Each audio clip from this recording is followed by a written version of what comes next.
Nu, sveiki! Esmu motobraucēja jurista un izvēlēties apdrošināšanas kasko polises uz lasu arī to, kas ir rakstīts ar maziem burtiņiem. Nu, pat nesen man vajadzēja pieņemt lēmumu, kādu kasko apdrošināšanas polisi izvēlēties savam acim. Tātad man ir Triumphs Tigers 900, kas ir ceļojuma mocīts. Ar viņu man patīk doties garākos pārbraucienos, tāpēc iegādājoties kasko polisi man ir svarīgi, lai kaut kādu negadījumu vai neparedzētu apstākļu dēļ man nerodas no tā nesamērīgi liela zaudējuma. Tātad saņēmu piedāvājumu no BTA savam motociklam. Latvijas teritorija 922 eiro, Eiropa 1018. Kas ir interesanti, kad bojājumiem pašrisks ir 10% vai 140 eiro, bojāja 15% un zādzība 15%. Un papildus tam visam ar maziem burtiņiem vēl rakstīts, kad motocikls netiek apdrošināts zaudējumiem, kas radušies satiksmes negadījumos no 15. oktobra līdz 31. martam. Tālūk. Un papildus te vēl arī norādīts, ka, ja notiek zādzība laika posmā no 23 līdz 6 no rīta, un motocikls neatrodas apsargātā stāvvietā vai ieslēgtā telpā, tad viņiem netiek attiecināts polišu noteikumu attiecīgais 7-8 punkts. Tātad viena no lētākajām bija Balcija. Tātad viņiem pašrisks bojājumiem ir 10% vai 140 riski. 140 eiro, es atvainojos, pašrisks zādzībai, laupīšanai 0% un bojājai 0%. Un uz Eiropu 551,23 eiro ir prēmija, un kas ir ar speciāliem noteikumiem. Nelasīju visus, tikai tos, kas ir pamatlapā iedoti. Tātad, ja negadījums notiek no 15. oktobra līdz 31. martam, zaudējumi netiek apdrošināti, kas radušies ceļa satiksmes negadījumos. Tātad, principā, pusgadu šī polise nestrādā uz ceļa satiksmes negadījumiem. Protams, katrs apdrošinātājs arī piedāvā kaut kādus papildus riskus, tur atslēgu zādzības, riepu un disku bojājumi, apkops risks, nezinu, ko tas nozīmē. Remonts klienta izvēlētā servisā, tas patiesībā ļoti svarīgi. Palīdzību uz ceļa arī nav slikts piedāvājums. Nu, lūk, pienāca laiks ergo piedāvājumam. Pašrisks bojājumiem 140 nav tik liels, bojāja 0%, zādzībai 0%, vēl papildus ir stiklējumam 140 un transportēšanai limits 600.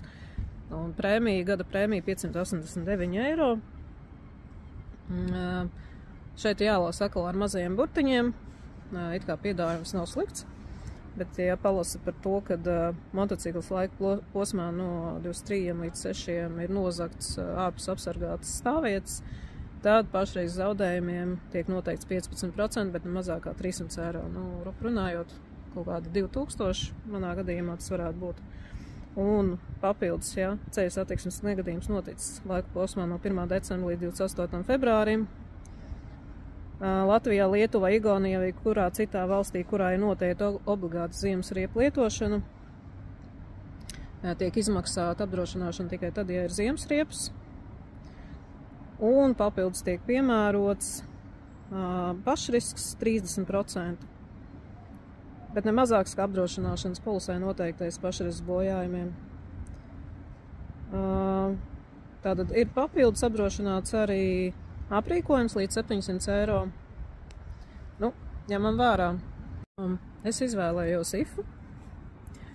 Gada polisi prēmija nebija tā lētākā, bet optimāli 766 eiro uz Eiropu, pašrisks 300, zādzībai, bojājai un arī pamata pašrisks, aprīkojumam, ekipējumam 2000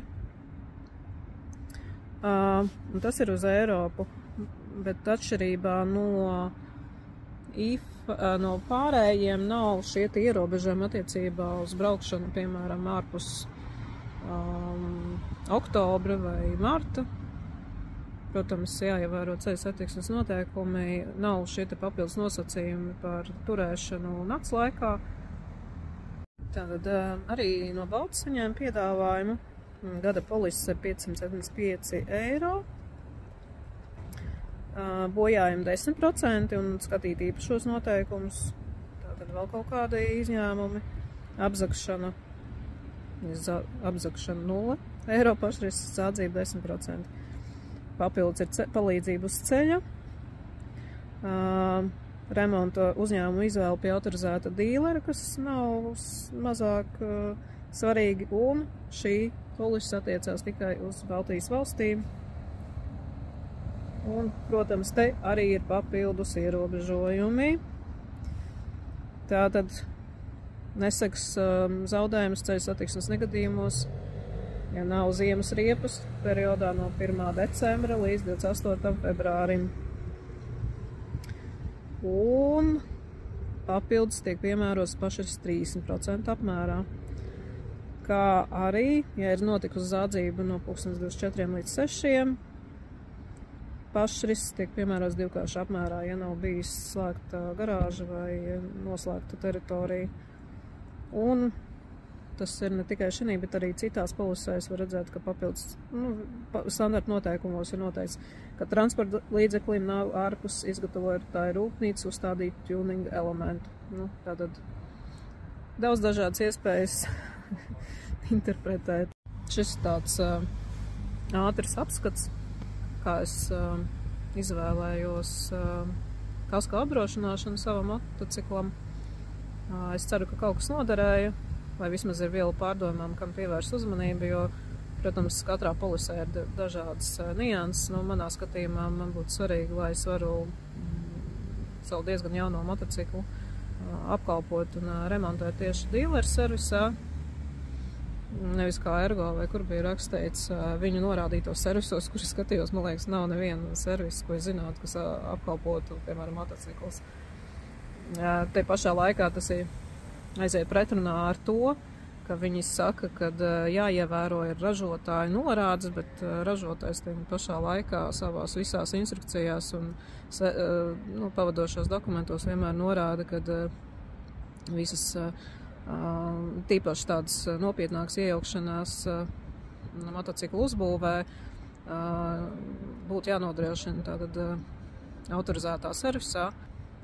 Vecākiem motocikliem, tur samazina šīs iespējas izvēlēties autorizētu dīleru servisu, bet es ceru uz saprātu un loģisko domāšanu apdrošinātājiem par to, kā visefektīvāk tādās situācijās risināt tās problēmas.